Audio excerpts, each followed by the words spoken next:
2장입니다. 누가복음 2장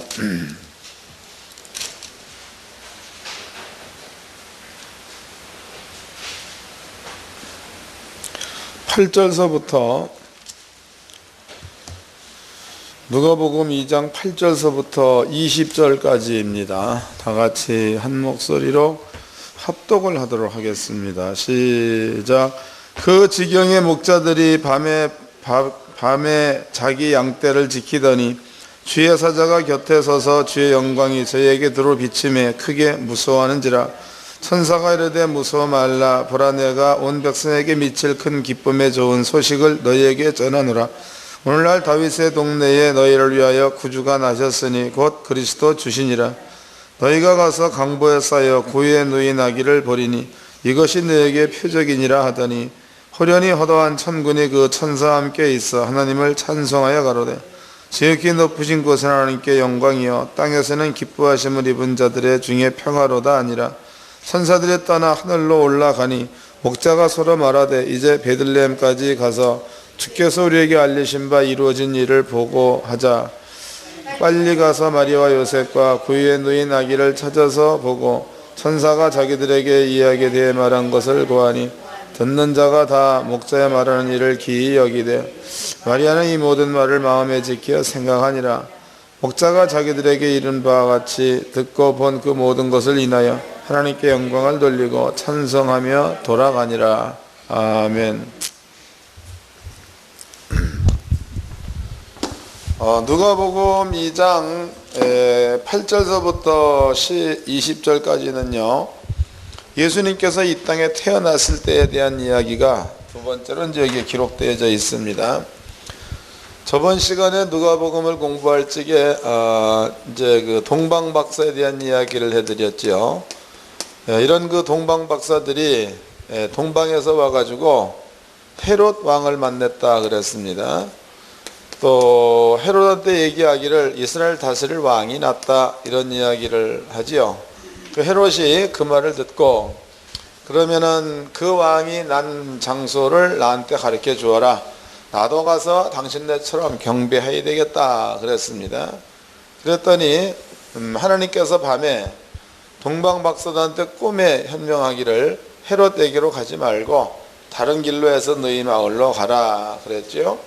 그때의 헤롯이 쏘갔다는 생각을 하고 2살 이하의 어린이는 전부 다 죽여버리는 이러한 사건이 일어나게 됩니다.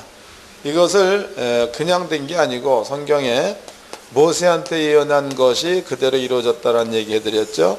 너와 같은 선자 하나를. 그래서 모세가 부름을 받을 때와 똑같은 그러한 사건이 그때 당시에도 있었다는 거, 이거 설명해 드렸습니다. 두 번째 시간에는 여기에 들입니다. 들에 여기에 목자들이 있었다 그랬죠. 이 목자들이 천사들의 소리를 듣습니다. 그 천사들이 베들레헴에 그랬다. 베들레헴에 너희의 왕이 태어났다 이런 얘기를 합니다. 그리고 천사들이 창화하며 노래하는 소리죠. 이 소리를 듣게 되죠. 이제 들에 있는 그 목자들이 천사들의 이야기를 듣고 예수님이 태어난 장소 베들레헴으로 가서 거기서 아기 예수를 만납니다. 그 예수를 만나고 되어진 모든 일들을 예수의 어머니 마리아한테 그 말을 했지요. 또 얘네들은 마리아에게만 그 말을 한 것이 아니라 그네들은 가가지고 이 성경의 문맥으로 본다면은 많은 사람들한테 그 이야기를 했을 것이다. 이런 것들을 우리가 알 수 있도록 그렇게 기록해 놨죠. 자, 한 가지를 한번 다시 읽어보도록 하겠습니다.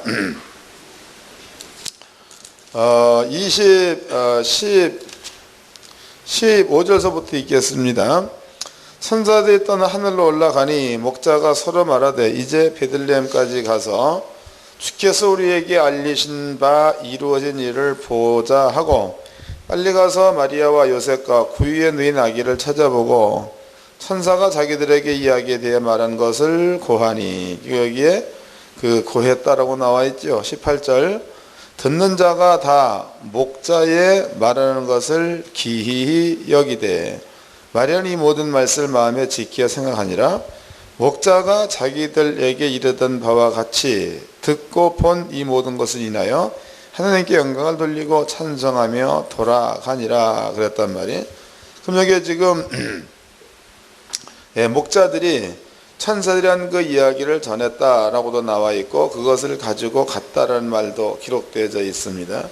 그럼 여기에 이런 것으로 미뤄보았을 적에 예수님께서 베들레헴에 왔다 이 소식은 그러니까 예수님의 어머니 아버지만 알고 있는 이러한 차원이 아니고 아까 이제 그 동방박사에 대한 얘기 해드렸죠. 헤롯 왕도 알고 있는 사건입니다.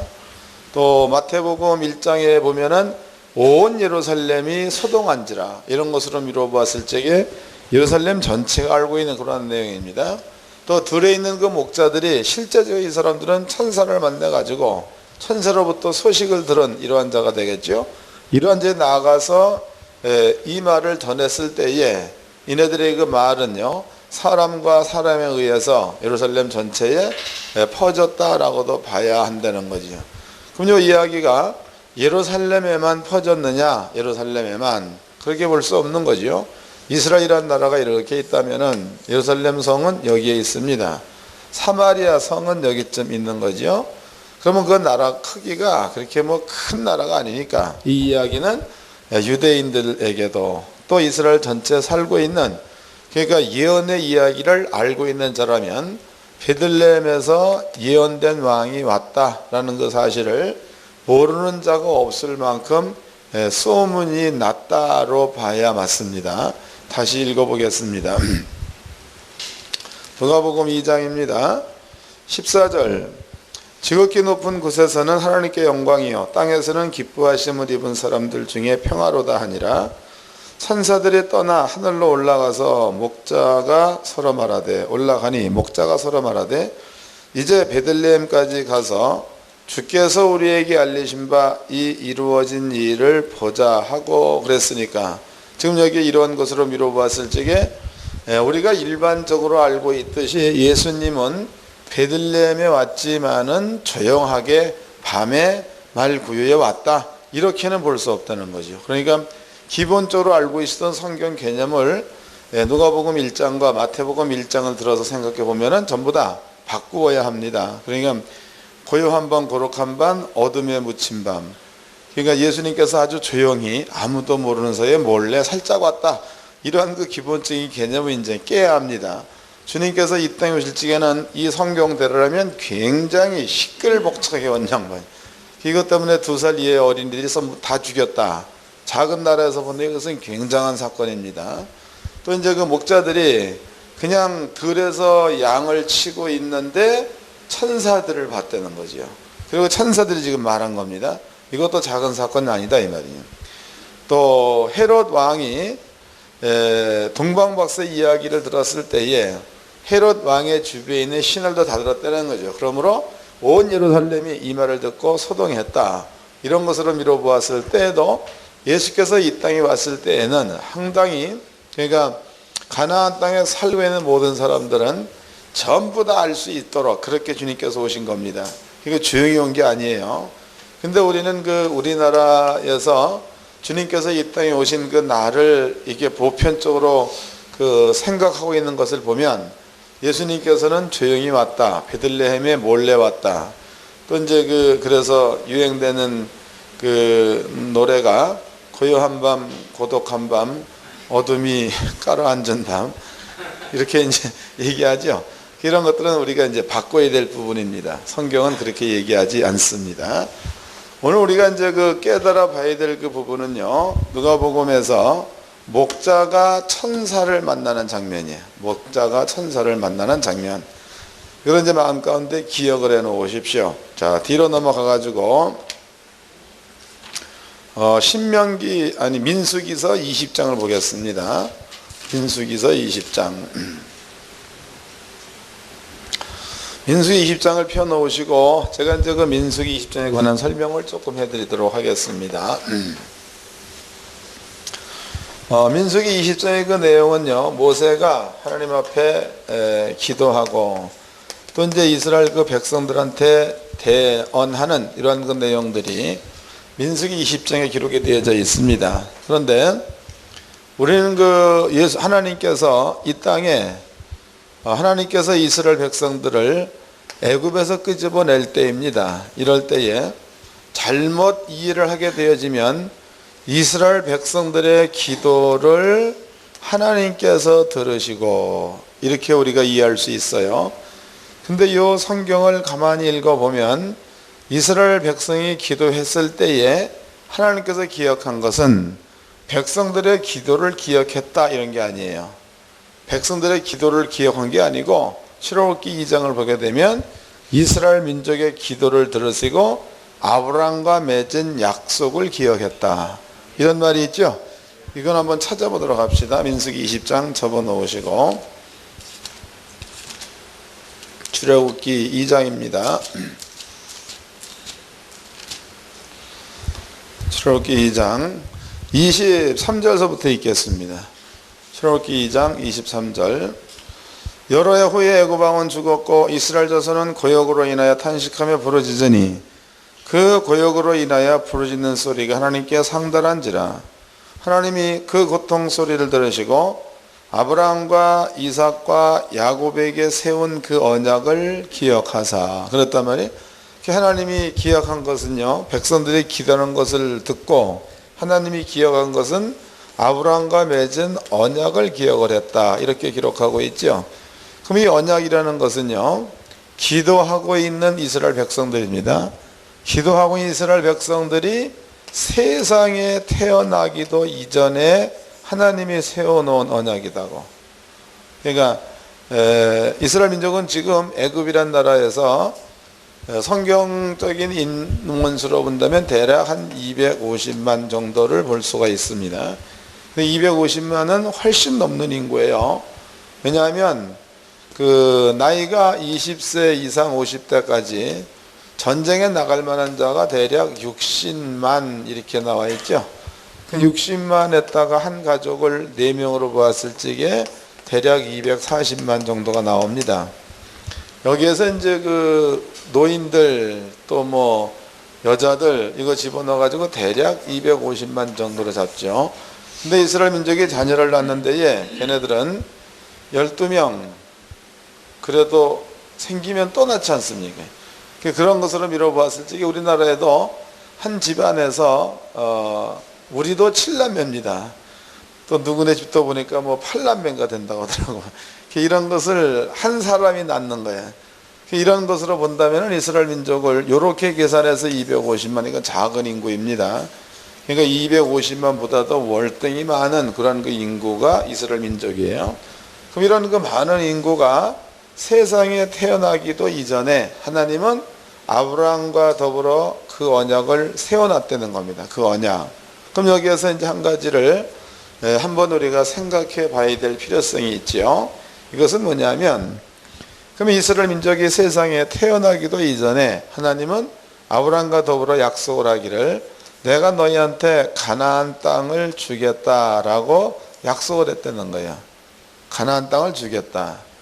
그러면 지금 이 말은 하나님께서는 이스라엘 민족이 태어나기도 이전에, 세상에 나기도 이전에 아브라함한테 가나안 땅을 주겠다라고 약속을 해놨으니까 하나님께서는 가나안 땅을 이스라엘 민족한테 주기를 계획해 놨는데 그 계획이 아브라함 때에 했다라고도 볼 수 없는 거죠.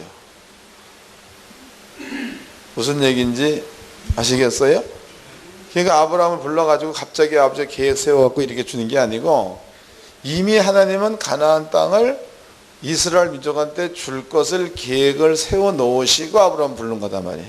그러니까 아브라함이 이전에 이 계획은 있었다고 봐야 맞겠죠. 아브라함 이전에 이 계획은 있었던 겁니다. 이 가나안 땅. 그러면 가나안 땅을 성경은 사도 바울은 안식의 땅이라고도 합니다.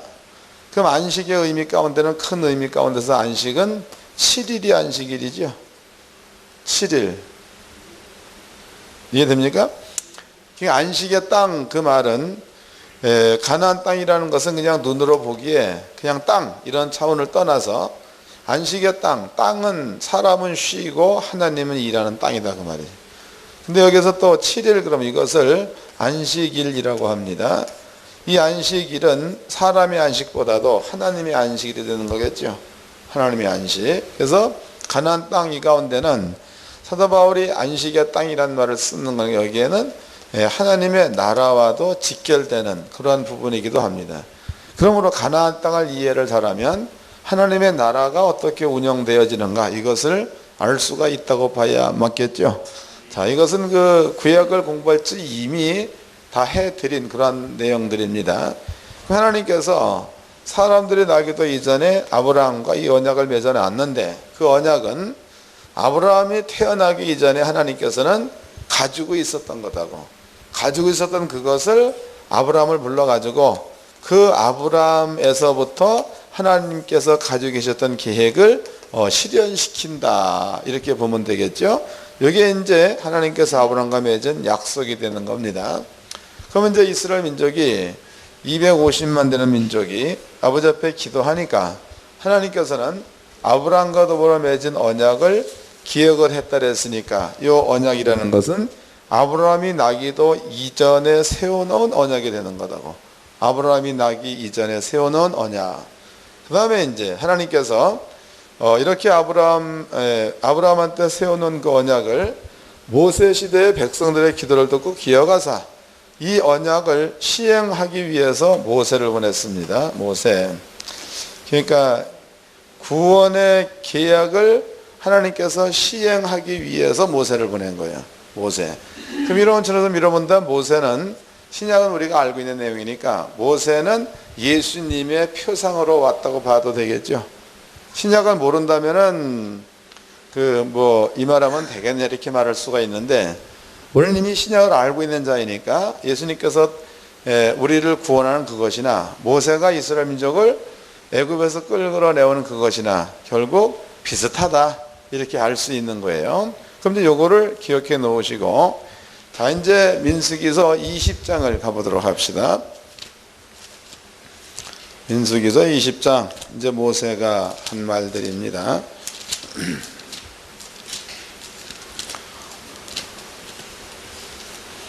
20장 14절서부터 읽겠습니다. 민수기 20장 14절 모세가 가데스에서 에돔 왕에게 사자를 보내어 이르되 당신의 형제 이스라엘의 말에 우리의 당한 모든 고난을 당신도 아시거니와 우리 열조가 애굽으로 내려갔으므로 우리가 애굽에 오래 거하였더니 애굽인이 우리 열조와 우리를 학대했으므로 우리가 여호와께 부르짖었더니 우리 소리를 들으시고 천사를 보내사 우리를 애굽에서 인도하여 내셨나이다. 이제 우리가 당신의 변방 모퉁이 한 성읍 가데스에 있사오니 그랬단 말이에요. 그럼 여기 지금 이야기는요 모세라는 사람이 에돔 족속이죠. 에돔 족속한테 하고 있는 말입니다. 하나님께서 우리를 애굽에서 이끌어내 가지고 가나안 땅에 데려가려고 하는데 거기에서 천사를 보냈다 이런 얘기를 했어. 천사. 그럼 여기에서 천사를 보냈다는 이 말이 모세는 그냥 하고 있는 말인데 에돔 왕이 이 말을 들을 적에는 어떻게 들었겠는가 이거 한번 생각해 봐야 되겠죠. 다시 읽어보자고. 15절입니다. 우리 열조가 애굽으로 내려갔으므로 우리가 애굽에 오래 거하였더니 애굽인이 우리 열조와 우리를 학대했으므로 우리가 여호와께 부르짖었더니 우리 소리를 들으시고 천사를 보내사 우리를 애굽에서 인도하여 내셨나이다. 이제 우리가 당신의 변방 모퉁이 한 성읍 가데스에 있사오니 그랬단 말이에요.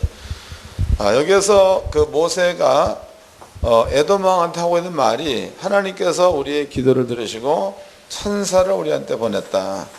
그러므로 그 천사의 인도를 받아가지고 지금 우리가 가데스 당신의 땅 변방에 와 있습니다. 이런 이야기를 모세가 합니다. 그 모세가 그 애굽이라는 그 나라입니다. 여기에서 이스라엘 민족한테 행한 일입니다. 그 일들은 우리가 너무나 잘 알고 있듯이 10가지가 있지요. 첫 번째는 파리 재앙 무슨 해가지고 마지막에는 장자가 죽임을 당하는 재앙. 그다음에 이제 그 장자가 죽임을 당하는 재앙이 있었고, 그다음에 홍해가 갈라지는 사건이 있었습니다. 홍해가 갈라졌을 때, 그럴 때에 애굽의 그 훈련된 병거 600승과 모든 병거입니다. 모든 병거가 물에 전부 다 빠져 죽임을 당하는 사건이 있었다는 겁니다. 출애굽기를 한번 찾아보도록 합시다. 출애굽기 9장입니다.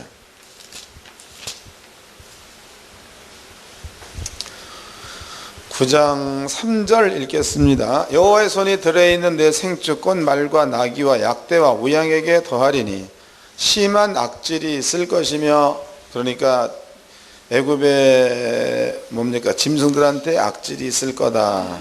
그 다음에 또 넘어가 가지고 10장입니다 10장 5절 메뚜기가 지면을 덮어서 사람이 땅을 볼 수 없을 것이라. 메뚜기가 내게 남은 그것 곧 우박을 면하고 남은 것을 먹으며, 메뚜기 재앙이 여기에 나와 있죠. 그 이전에는 우박 재앙이 있었습니다. 그 다음에 이제 그 12장 12절 내가 그 밤에 애굽 땅에 돌아다니며 사람과 짐승을 물어나고 애굽 나라 가운데 처음 난 것을 다 치고 애굽의 모든 신에게 벌을 내리리라. 나는 여호와로라. 애굽 사람들의 장자, 짐승의 장자를 죽이는 사건이 있었죠. 또 넘어가 가지고 출애굽기 12장입니다 12장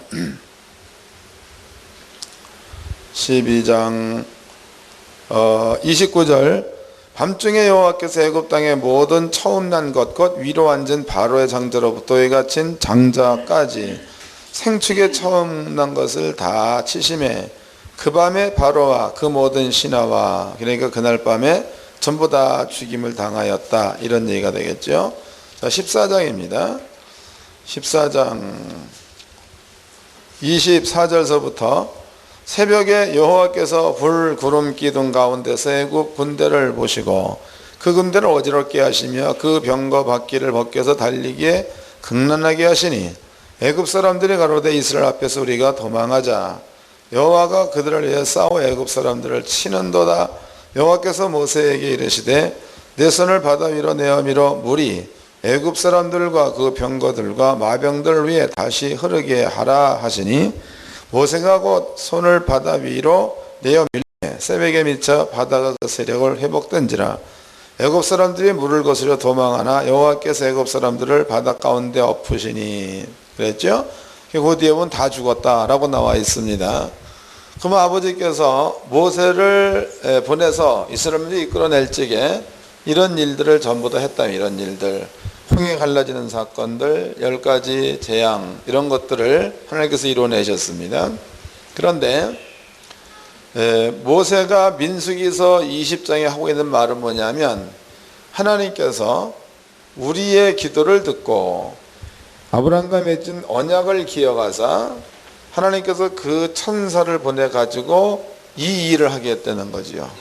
천사를 보내서 10가지 재앙, 천사를 보내서 홍해 가르는 사건, 이런 일들을 했다. 이 얘기를 모세가 에돔 왕한테 했습니다. 에돔 사람들한테.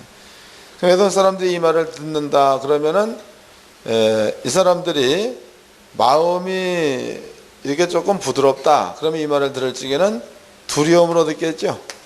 그러므로 이럴 때 우리는 어떻게 할까 이렇게 듣습니다. 근데 만약에 에돔 사람들이 마음이 교만했다 그러면은 두려움으로 듣겠습니까? 한번 싸워보자로 듣겠습니까? 성경대로라면 에돔 사람들은 모세가 이 말을 할 적에 두려움으로 모세 앞에 혹은 아버지 앞에 무릎을 꿇는 소리로 듣는 게 아니고 오히려 이 사람들은 강팍한 마음으로 듣고 있죠. 그리고 모세와 백성들을 대적을 합니다. 그렇다면은 모세가 지금 에돔 사람한테 하나님께서 천사를 보내가지고 이런 일을 행하고 우리를 구원해냈다 그 이야기는요, 에돔 사람들을 설득하기 위해서 한 말이야, 협박하기 위해서 한 말이야. 예? 나는 모르겠는데 에돔 사람은 알 줄로 믿습니다. 근데 그 내용을 가만히 들어보면은 협박이요, 거의. 그러니까 지금 모세가 지금 내세우는 이 천사가 하는 일들은 이런 일들을 했다는 게 민수기 20장에 기록되어져 있습니다. 그럼 이것 말고도 그러면 이 천사는요, 하나님께서 창세 전에 세워놓은 계획을 이루기 위해서 보냄을 받은 영이라고 봐야 되겠죠. 그러니까 이것은 아브라함을 만나기 이전에 세우는 언약이야. 이 언약을 하나님께서 모세를 통하여 시행하고 있는 중이니까 그 일을 이루는 작업을 이 천사들이 했다라고 봐야 하는 겁니다. 자, 그 다음에 또 한 군데를 또 찾아보도록 하자고.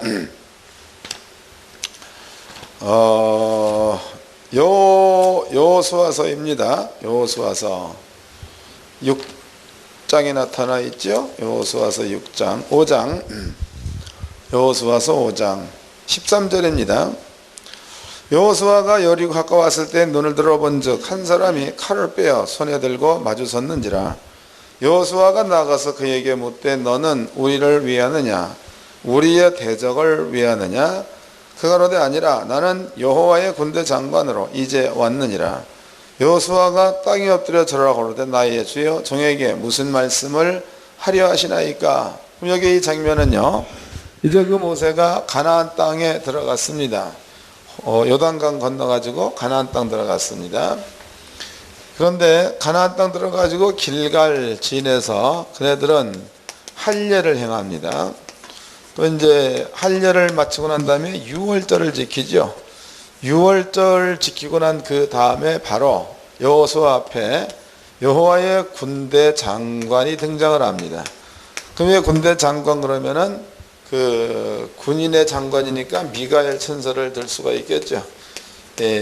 여호와의 군대 장관을 여호수아가 길갈에서 만나게 되죠. 그럼 여기에서 여호와의 군대 장관이 그냥 온 게 아니고 칼을 빼어들고 왔다. 그 다음에 이제 그네들이 서 있는 장소는 할례를 행하고 유월절을 지킨 길갈, 그 다음에 그 앞에는 여리고성이 버티고 서 있죠. 그 여리고성 평원에 지금 여호와의 군대 장관이 와 있는 거예요. 그럼 여리고라는 그 말, 여리고성이라는 그 뜻 가운데는 이제 이 성을 하나님께서 이스라엘 백성들한테 약속대로 따가 준다는 거지. 약속대로. 그럼 백성들이 여리고성을 쳐들어가는 그것은 따지고 보면은 하나님께서 당신의 계획을 시행하는 중이라고 봐야 되겠죠. 하나님께서 당신의 계획을 시행하던 중이에요. 그러면은 아까 이제 모세가 우리가 기도하니까 하나님께서 우리의 기도를 들으시고 아브라함과 맺은 약속이야. 이 약속을 기억을 해서 천사를 보냈다 그랬단 말이에요. 천사. 그러면 지금 여호수아가 이스라엘 민족을 이끌고 가나안 땅을 점령할 적에 하나님께서 아브라함과 맺은 그 약속을 이제는 이루시는 작업이죠. 그럴 때에도 보니까 여기에 여호와의 군대 장관이 등장을 하고 있다는 거예요. 그러니까 두 가지 증명해 드렸어요. 하나는 애굽이란 나라에서 아버지의 뜻을 이루시려고 이스라엘 민족을 내올 적에 그때에 하나님은 천사를 보냈다는 거. 또 가나안 땅에 이스라엘 민족을 집어넣는다라는 것은 이미 아브라함 때 맺어놓은 그 약속인데 그 약속이 시행될 때에 또 천사를 보낸다는 거. 이 두 가지 설명해 드렸습니다. 그 다음에 이제 이것은 조금 별개 문제입니다. 별개. 자, 넘어가 가지고 그 시편입니다. 이건 조금 다른 문제인데 시편 34편입니다. 시편 34편 34편 7절서부터 읽겠습니다. 시편 34편 7절. 여호와의 사자가 주를 경외하는 자를 둘러 진치고 저희를 건지시는도다 그랬단 말이에요. 그 여호와의 사자가, 여기서 천사가 되겠죠. 여호와의 사자가 주를 경외하는 자, 이러한 자들을 둘러 진친다 그랬죠. 그러면 둘러 진친다는 그 말은 그 사람이 여기 있으면 이 주변의 천사들로 꽉 채워진다, 이런 얘기가 되는 거예요.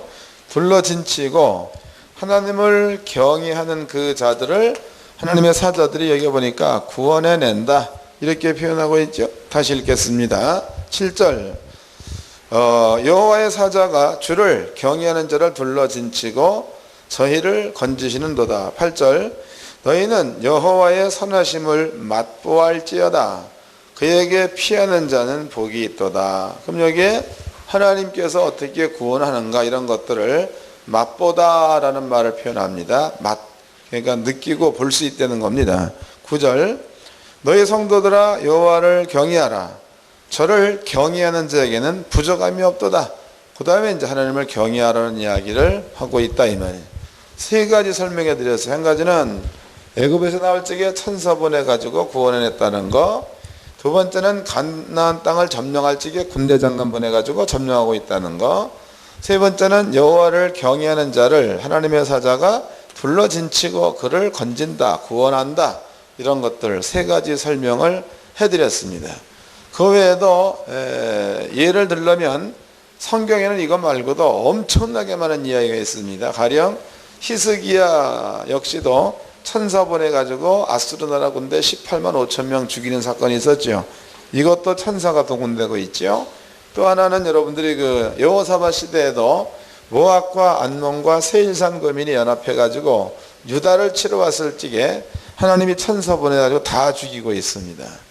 또 다윗이 아버지의 말씀에 불순종했을 때에 그럴 적에 하나님이 천사 보내가지고 온역을 보내서 무려 7만 명을 죽이는 사건도 있었다 이 말이에요. 그 외에도 성경에는요, 또 이제 소돔과 고모라성 멸망당하는 것도 천사 보내가 멸망시키고 있죠. 이런 것들이 성경에는 무수하게 많이 기록되어 있어요. 이게 없는 게 아니고, 어쩌다 한 건이 아니고, 성경에는 무수하게 많이 기록되어져 있는 것 가운데서 세 가지를 예를 드는 거예요. 이것 말고도 많이 있다는 거예요. 그렇다면은, 원래 우리가 그 보편적인 겁니다. 보편적인 지식. 그러면 성경은요, 구약서부터 신약까지 천사의 이야기가 이게 상당히 보편적으로 깔려 있는 내용이잖아요, 이게. 천사의 이야기. 이게 그냥 어쩌다 등장된 얘기가 아니고 보편적으로 하나님이 역사하는 데 가운데는 이게 다 깔려 있습니다, 천사가. 근데 신약 성경에, 신약 시대에 우리 시대에 와가지고 천사의 얘기를 하면 이것은 어떤 사람들은 이단이라고 얘기해, 이단. 또 이제 그 히브리서 1장 11장 14절 거기에 보면 모든 천사들은 부리는 영으로서 이런 말을 하기만 하면 그것은 천사를 어떻게 사람이 부릴 수 있느냐 이렇게 단정해서 이단이라는 말을 쓴다 이 말이에요. 근데 성경은 구원 얻은 성도들의 주변에는 천사들이 지금 깔려 있다고 나와 있잖아요. 개념을 좀 바꾸십시오. 그래서 성경적으로 본다면 이런 이야기들이 상당히 많이 있는데 세 가지만 예를 들었습니다. 그렇다면은 사도 바울입니다. 사도 바울. 그 사도 바울은 이제 거기 또 찾아보도록 합시다. 사도 바울. 에베소서 1장입니다. 에베소서 1장.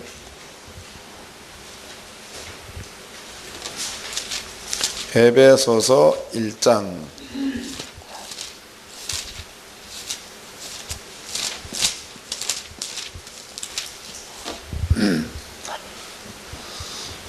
에베소서 1장 3절서부터 읽겠습니다. 찬송하려다 하나님 곧 우리 주 예수 그리스도의 아버지께서 그리스도 안에서 하늘에 속한 모든 신령한 복으로 우리에게 복을 주시되 4절 곧 창세전에 그리스도 안에서 우리를 택하사 우리로 사랑 안에서 그 안에 그 앞에 거룩하고 흠이 없게 하시려고. 그럼 여기에 하나님께서 우리를 택하신 것은 창세전에, 그러니까 창세전, 천지가 창조되어지기 전에 예수 안에서 우리를 택했다는 겁니다. 우리를. 요 말이나 하나님께서 계획을 세웠습니다. 구원의 계획 세워놓으시고 그 약속을 아브라함한테 하고 있는 거죠. 아브라함한테 하고 그로부터 400년이 지난 다음에 이스라엘 민족을 250만 정도를 만들어서 내 백성 이렇게 얘기한 그것이나 따지고 본다면 시점은 다를지라도 의도는 같은 거죠. 맞아요? 시점은 달라. 이것은 아브라함, 이것은 예수님입니다. 계획, 이것은 하나님께서 이스라엘 민족을 구원할 계획. 예수님, 이것은 하나님께서 창세 이전에 우리를 구원할 계획을 이미 세워놨다는 거. 시점은 다를지라도 뜻은 같다는 거지요. 그러면 지금 에베소서 1장에서는요, 창세전에 그리스도 예수 안에서 우리를 택하사 그랬단 말이에요. 그럼 예수님께서 이 땅에 와서 십자가에 죽을 때 우리는 세상에 없었던 거지요. 세상에 없었지만 이미 우리는 그 안에 있는 자다, 이런 뜻이 되겠죠. 그러니까 창세전에 그리스도 예수 안에서 우리를 택했다는 얘기는 그런 내용입니다. 그럼 이것은 하나님께서 아브라함한테 세워놓은 그 약속이나 또 하나님께서 세워놓은 그 계획이나 하나님께서 창세전에 예수 안에서 세워놓은 경륜 계획이나 이게 전부 다 같다는 거죠. 그럼 하나님께서 아브라함과 맺은 약속 이것을 이룰 때에 모세만 보낸 게 아니고 여기에다가 지금 천사들을 보내가지고 이스라엘 민족을 이렇게 구원해내고 있고, 또 자기의 마음에 안 드는 사람들한테는 천사가 이 일을 했더라고도 협박할 만큼 자신 있는 이런 것들을 주어서 보냈다 이 말이지. 그럼 예수님께서 하나님의 뜻을 이루기 위해서 이 땅에 올 적에는 하나님의 뜻을 이루러 오는 거니까 구약 성경대로라면 여기에는 천사가 나타나야 당연한 것이 되겠죠. 믿습니까? 그게 천사가 나타나야 당연한 거예요. 누가복음 1장에는 이 천사가 나타나가지고 하나님 앞에 영광 돌리는 이러한 장면들이 기록이 되어져 있지만, 반대로 에돔 사람들이 모세의 얘기를 듣고 겁먹듯이 천사가 나타나가지고 공공연하게 너희를 구원할 왕이 너희 가운데 왔다라는 말을 목자한테 했어요. 목자한테. 그 목자한테 이 말을 했을 때에 목자는 육체이기 때문에 그냥 기이하다, 이게 무슨 일이냐, 이 정도로 생각하고 끝날 수 있는 문제이겠지만, 천사가 공공연한이 나타나가지고 너네들을 구원할 왕이 왔다 이렇게 얘기할 때에 천사의 반대편에 있는 마귀 영들은 이러한 모습을 보고 두려움을 느껴야 맞는 거죠. 맞습니까? 그러니까 예수가 올 적에는 영적으로 이러한 사건이 벌어졌다는 거예요. 요걸 이제 기억해 두십시오. 그 다음에 이제 뒤로 넘어가죠. 목자에 관한 이야기를 해보자고. 요한복음 10장입니다. 거기에는 양의 문에 대한 이야기가 나오지요. 요한복음 10장 1절서부터 읽겠습니다. 요한복음 10장 1절. 내가 진실로 진실로 너에게 이르노니 양의 우리의 문으로 들어가지 아니하고 다른 데로 넘어가는 자는 절도며 강도요, 문으로 들어가는 이가 양의 목자라 그랬단 말이에요. 여기에 목자가 등장합니다. 3절. 문지기는 그를 위하여 문을 열고 양은 그의 음성을 듣나니 그가 자기 양의 이름을 각각 불러 인도하여 내느니라. 자기 양을 다 내어 놓은 후에 앞서 가면 양들이 그의 음성을 아는 거로 따라오되 타인의 음성은 알지 못하는 거로 타인을 따르지 아니하고 도리어 도망하느니라. 예수께서 이 비유로 저에게 말씀하셨으나 저희는 그 하신 말씀이 무엇인지 알지 못하니라. 예수님께서 요한복음 10장에 목자에 대한 이야기, 양에 대한 이야기를 합니다. 근데 그 말을 들었을 적에 듣는 자가 그 말의 뜻을 몰랐다는 겁니다. 그 우리는 요한복음 시대를 넘어서 이 자리에서는 성경 66권을 전부 다 읽고 있는 시대니까 이 말의 의미가 무슨 뜻인지 이해가 돼야 될 줄로 믿습니다. 얘네들은 모를지라도 우리는 이걸 보면 알아야 된다. 그럼 과연 예수님께서는 왜 이런 말을 하고 계신가? 오늘 목사님들은요, 이것을 꼭 가지고 가시기 바랍니다. 절대로 잊어먹거나 이런 부분들은, 그러니까 영감 있는 건 잊어먹지 마세요. 그러니까 저런 것들을 잊어먹어도 괜찮습니다. 3대까지 저주를 받으라, 이건 잊어먹어. 반대로 1000대까지 은혜를 받는다, 이건 좀 기억하시라고. 이것도 지금 이건 복에 관한 이야기입니다. 이것도 잊지 마시고 저주를 잊어먹으시고 이런 말씀들은 기억하셔서 믿음으로 가지십시오. 지금 아까 보니까는요, 등장된 자가 하나님 등장하십니다. 그 다음에 이제 천사가 등장을 합니다. 그 다음에 이제 베들레헴의 아기가 등장을 합니다. 하나님께서 아기를 세상에 보낸다는 거, 이것은요, 창세 전에 이미 사도 바울은 하나님의 경륜 이런 말을 썼지요. 이미 하나님께서 계획해 놓으신 겁니다. 계획. 근데 그 계획해 놓은 그것을 천사 가브리엘을 통해서 베들레헴이라는 곳에 하나님께서 계획해 놓은 것을 그대로 이루어지게 만드는 일을 가브리엘이 했다 이 말이죠. 그럼 이랬을 때에 이런 아버지의 뜻이 이루어질 적에 들에서는요 천군과 천사가 그 뜻이 이루어지는 모습을 보고 아주 그냥 엄청나게 기뻐하는 거죠. 그 노래를 보면은 뭐 거룩하다 뭐 대주제요. 그리고 뭐 천사 천성 어쩌고 막 그런 노래. 이건 엄청난 기쁨의 노래입니다. 기쁨의 노래. 그럼 여기에서 이제 구약적으로다가 요 내용이야. 요 내용들을 구약적으로다가 증명 좀 해보자고.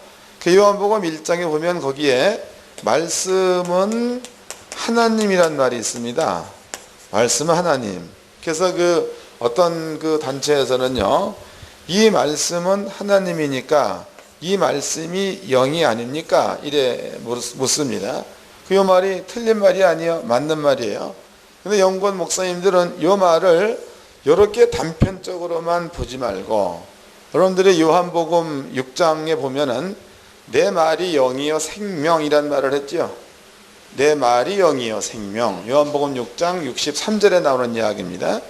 근데 예수가 하신 그 말씀이 사람들한테 영이 되고 생명되는 때가 언제인가 이거죠. 주님께서 하신 그 말씀이 영이 되고 생명되는 때가 언제냐. 이 때가 언제인가 하면 예수님께서 십자가에 죽으시죠. 죽고 난 다음에 주님께서 죽으신 모든 장면들 이런 것들 우리는 복음이라고 해요. 복음. 그럼 이것은 하나님의 뜻을 이루어낸 하나의 사건입니다. 그 다음에 이제 예수님께서 하나님 나라로 가시고 그 다음에 이 땅에 성령을 보내죠. 늘 얘기하지만 성령께서 오는 장소가 우리는 우리 속에 온다 이렇게 보고 있는데요. 성령께서 오는 장소가 사람의 속이라기보다도 주님께서 이루어 놓으신 말씀 위에 성령이 오는 거예요. 이해가 됩니까? 그러니까 정확하게 요한복음 6장 63절 말씀이 이루어지는 시점이 언제냐면 주님께서 십자가에 죽으시고 완성시켜놓은 복음 위에 성령께서 여기에 왔을 때에 내 말이 영이요 생명이 되는 거야. 이해된 거예요? 예. 또 예를 좀 들어드리겠습니다. 예. 이것은 그 성경에 다 나와 있는 이야기입니다. 갈라디아서에도 보니까 약속대로 성령을 이런 얘기했죠. 요한복음에도 보니까 요한복음 7장 39절에 나와 있죠. 거기에도 너희가 나를 믿으면 성령을 받는다 이렇게 나와 있습니다. 또 사도행전에도 너희가 믿을 때 성령을 받았느냐 이런 말을 쓰고 있죠. 그게 전부 다 뭘 의미하는가 하면 분명코 성령과 말씀은 다릅니다. 성령과 말씀은 달라요. 그런데 주님께서 이루어 놓으신 복음이야. 복음.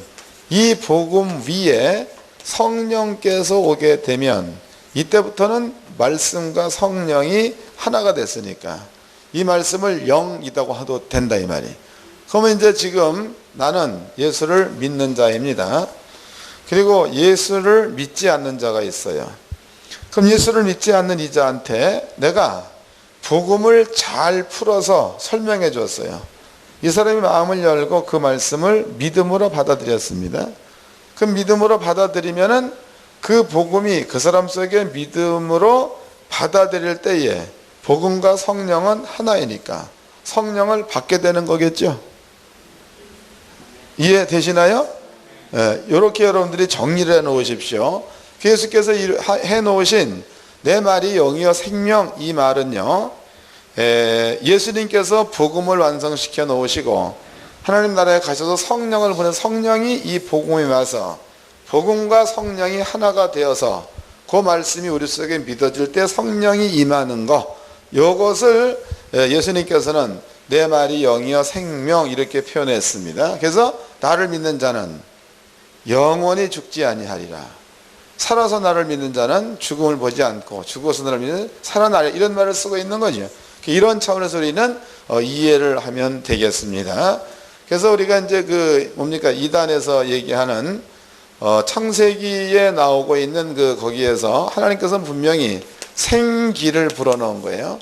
그럼 생기를 불어넣을 때는 흙에다가 불어넣은 거예요. 여기에다가 말씀을 불어넣은 거 아닙니다. 그 다음에 생기를 불어넣어서 이 사람이 생명이 되니까 이 사람에게 계속 살 수 있는, 선악과를 안 먹으면 산다라는 법을 주고 있는 겁니다.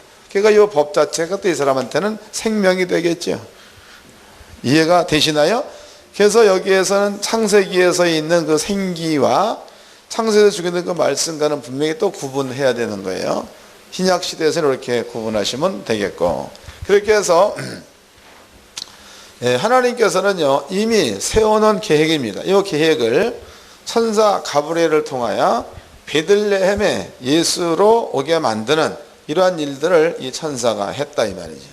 그러면 이제 우리가 성경적으로 보면은요, 이런 것들을 이미 하나님께서는 하나님의 계획을 그냥 그분께서 가지고 있다가 갑자기 시행하는 게 아니라는 거죠.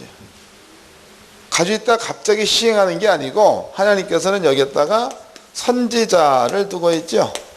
그 선지자를 두어가지고 이 선지자를 통해서 구원자가 올 건데 베들레헴에 올 거다, 이해해 놓은 겁니다. 베들레헴.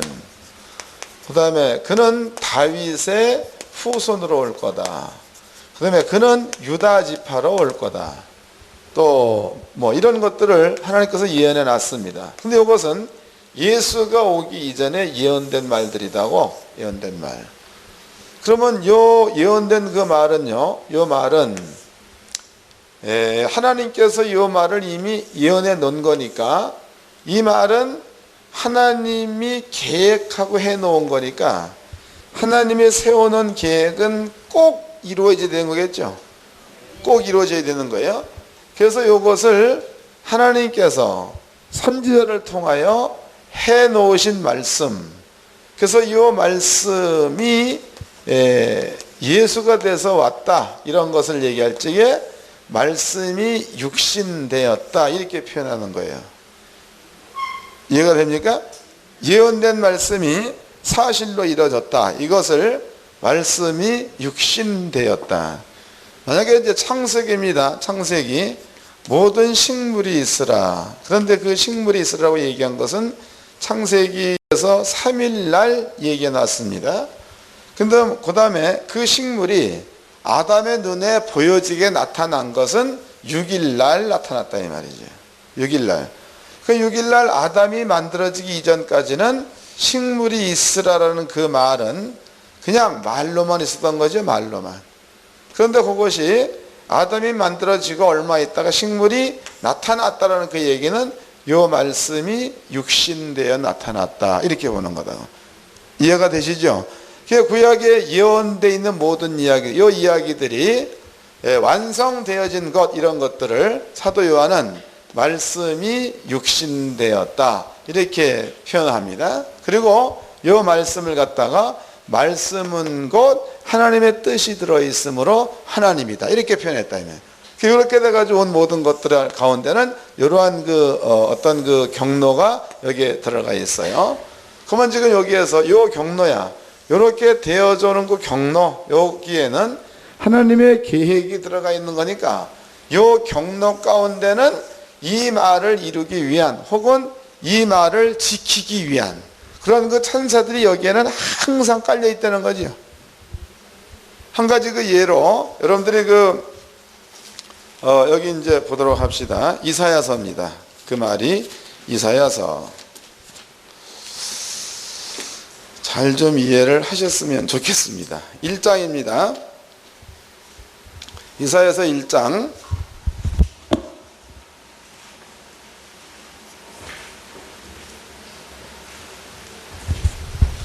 7절서부터 읽겠습니다. 이사야서 1장 7절.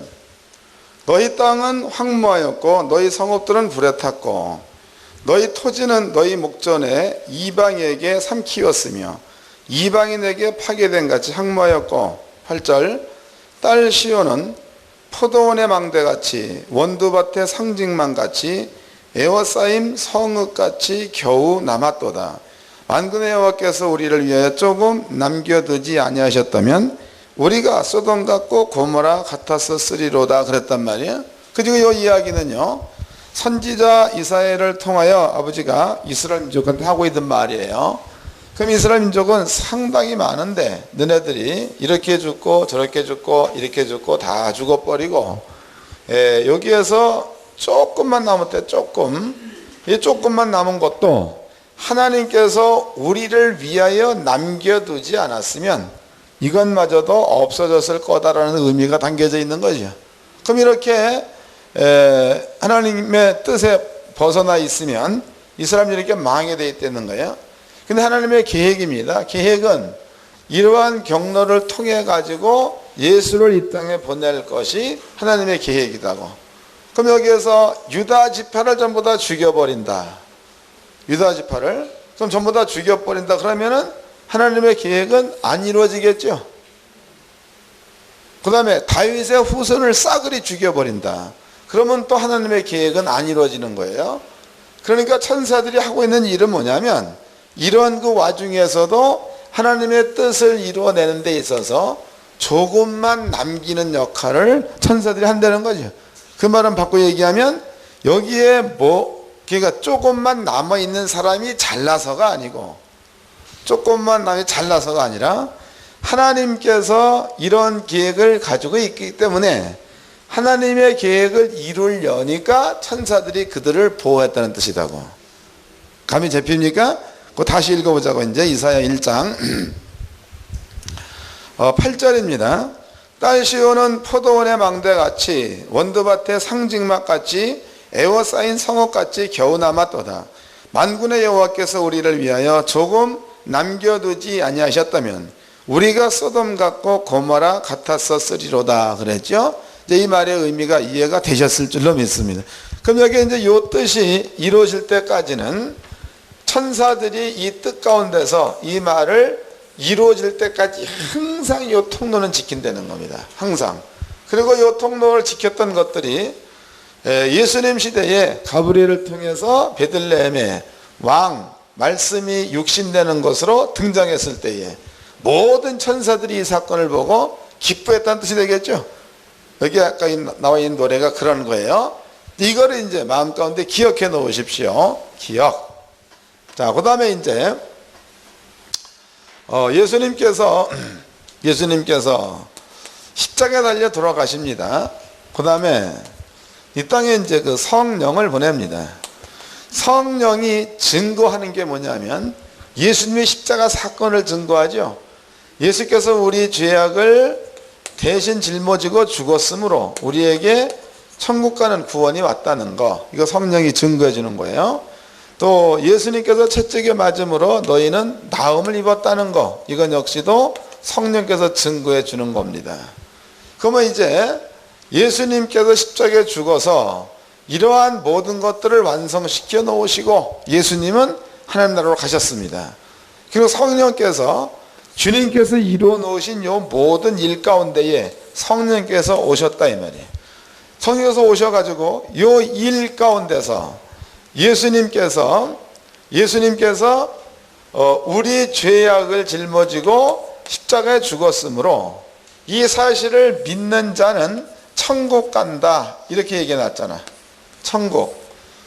그러면은 내가 이 사실을 마음 가운데 믿음으로 가지고 있으면 이 말씀이 육신되는 것은 내가 천국 들어갈 때가 되는 거죠. 이해가 되시는 거예요? 잘 깨달으십시오. 그러니까 여기가 이제 땅입니다. 땅. 여기는 천국. 이제 여기는 내가 언제 갈지 몰라. 그런데 갈 것만큼은 틀림이 없는 거 아니에요. 그 예수를 믿음으로써 천국 간다라는 구원의 말이 지금 내 속에 들어와 있어요. 내 속에 구원의 말이. 그럼 이것은 하나님께서 창세 이전에 세워놓은 것이므로 아버지의 뜻이 되는 겁니다. 그럼 아버지의 뜻이 되는 건데 이 구원의 말이 현재로서 우리한테 10년 가운데는 믿음화 되어져 있는데 믿음화 되어진 그것이 존재가 되어 육신이 되어 나타나려면 언제인가 하면 천국에 입성할 때가 되는 거단 말이에요. 그러니까 영적으로 우리 마음가는 믿음의 세에서 천국 입성 이거 말고 하나님께서 심판해가지고 믿는 자는 새하늘과 새 땅에 집어넣어버리고 안 믿는 자는 불과 용에 집어쳐넣는다는 요걸 얘기하는 거예요. 그럼 여기에 도달했을 때에 그때에 우리는 비로소 말씀이 육신되는 것을 볼 수 있다는 겁니다. 그러면 지금 요 아까 설명드린 요 논리대로라면 이것이 아버지의 뜻이라면 요 말씀이 우리 속에 들어와 있을 때서부터 천사들은 요 말을 이루기 위해서 계속 지켜야 되겠죠. 이해됩니까? 계속 지켜야 되는데 언제까지 지키는 겁니까? 천국에 입성할 때까지. 요 말 한마디인데 요것이 사람이 임종할 때에 이거를 적용시켜 보십시오. 그 믿음을 갖고 있는 사람이 임종할 때에 천사들이 그 옆에 영혼을 받들어 간다는 게 이제 깨달아지겠죠. 이것은 그냥 말로만 천사가 당신의 영혼을 데려갈 겁니다. 말로만 그렇게 할 게 아니고 성경 것으로 성경적으로 짚어보았더니 천사들은 우리 영이 하나님의 나라에 들어갈 때까지 이때까지 천사들은 그 뜻을 이루기 위해서 그 옆에 항상 그러니까 이것만 성도들의 마음 가운데 믿음을 가지고 있어도 두려움은 없어지겠죠. 두려움. 그럼 이게 영적인 구원에서 이런 거예요. 그 다음에 이제 여기서 육적인 구원. 육적인 구원에서도 부여하신 자로서 가난하게 되시면 너희로 부여케 하려 하심이라. 그 말씀이 부여라는 육신이 되어 나타나야지만이 말씀이 육신된 거예요. 요것이 이루어질 때까지는 이 말씀이 존재가 되어 나타날 때까지 천사들은 항상 이 말씀과 함께 우리 옆에 이 말씀을 이루어내기 위해서 있다는 뜻이 되겠죠. 그러므로 구원만 그런 게 아니고 영적인 구원만 그런 게 아니고 육적인 구원을 주님께서 완성시켜 놓으셨는데 그 육적인 구원을 마음 가운데 믿음으로 갖고 그 육적인 구원이 이루어지기를 바라는 모든 약속의 말 가운데도 이 영들은 거기에 전부 다 있다는 거예요. 전부 다 있다는 겁니다. 그렇다면은 말씀이 구약시대에 쭉 있다가 천사들에게 지키는 것을 설명해 드렸습니다. 이 말씀이 존재가 되어 베들레헴에 예수가 왔을 때 그때에 천사들이 말씀이 존재가 되어 나타나는 그것을 보고 하나님 앞에 영광 돌리는 사건이 일어났다는 거예요. 그럼 이제 만약에 우리가 이렇게 주님께서 주어진 말씀을 믿었습니다. 이 말씀을 이루어내기 위해서 쭉 있다가 이 말씀이 건강을 만들어낸다. 그러면 건강을 만들어낼 때까지 함께 있었던 그 영들은 이것으로 인해 가지고 기쁨의 노래를 하나님께 드리겠죠. 이해됩니까? 다 마찬가지예요. 만약에 이제 시험을 이겼다. 이것도 우리가 시험을 이겨버리면 그러면 천사들이 기뻐한다는 거예요. 또 우리가 이제 모든 그 질병을 이겨버리면 또 천사들이 기뻐한다는 거죠. 그럼 이런 것들은 막바로 하나님 앞에 이 천사들이 찬양 드리는 거며 이런 것들이 되어지는 거니까 천사들에게만의 기쁨이 아니라 이 기쁨은 하나님의 기쁨이며 우리의 기쁨이요 또 영적인 존재들의 기쁨인 줄로 믿으시기 바랍니다. 그래서 주님께서 이 땅에 오시는 그러한 통로, 이 통로 하나인데 이 한 건을 통해 가지고 우리는 이런 그 많은 어떤 그 영적인 세계를 볼 수 있다는 거죠. 그 목사님들이 이렇게 이제 목회를 쭉 하면서 성도들이 주님의 말씀을 이루어내는 그것을 기뻐했다 이거를 볼 때에 그냥 육적으로 기뻐한 모습만 보면 안 되겠죠. 그 뒤에 이런 영적인 것들이 있다는 사실을 보고 이것으로 말미암아 목사님들이 기뻐한다면 그것은 곧 하나님께서 우리한테 맡겨준 이거는 목동, 목자 이런 것도 되겠죠. 이런 것들에 대한 직무를 잘 감당하는 그것인 줄로 믿으시기 바랍니다. 이해가 되셨죠? 그러니까 아까 양의 문, 양의 우리, 그 다음에 목자 이런 이야기는 엄격히 따지면 우리는 목자가 될 수 없는 겁니다. 현실적으로 성도들을 이렇게 이끌어내게 만드는 것은 주님께서 이루는 그 말씀이 이렇게 돼가지고 이루어지는 거니까 우리를 인도하는 그 목자는 예수님 한 분이 우리의 목자인 줄로 믿으시기 바랍니다. 우리는 단순하게 이 말을 대연해 주어서 예수님에게로 성도들을 갖다가 붙여주면 우리 할 일은 끝나는 거예요. 우리는 이런 모습을 쭉 보면서 이런 영적인 세계를 널리 보고 이것으로 인해서 기뻐하는 자리에 머물러 있다면 그 사람은 종의 사명을 감당하는 자입니다. 야곱 뭡니까? 요한도 똑같은 말했죠. 요한도 이 말을 했어요. 요한도 나는 쇠해야 하겠으나 그는 흥해야 하리라. 그게 많은 유대인들을 요한도 예수께 붙여주고 있죠. 자기는 빠지고 있다 이 말이. 참 목자는 예수입니다. 우리가 이런 말씀을 잘 증거해서 성도들로 하여금 이런 평안과 안식 가운데 머물게 만들어준다면, 그리고 그런 일들을 성도의 눈에 보게끔 만들어준다면, 그러면 그것이 하나님께서 맡기신 종의 사명을 잘 감당하는 자가 될 줄로 믿습니다. 목사님들은 꼭 그 자리에 머물러 있기를 주의 이름으로 축원합니다.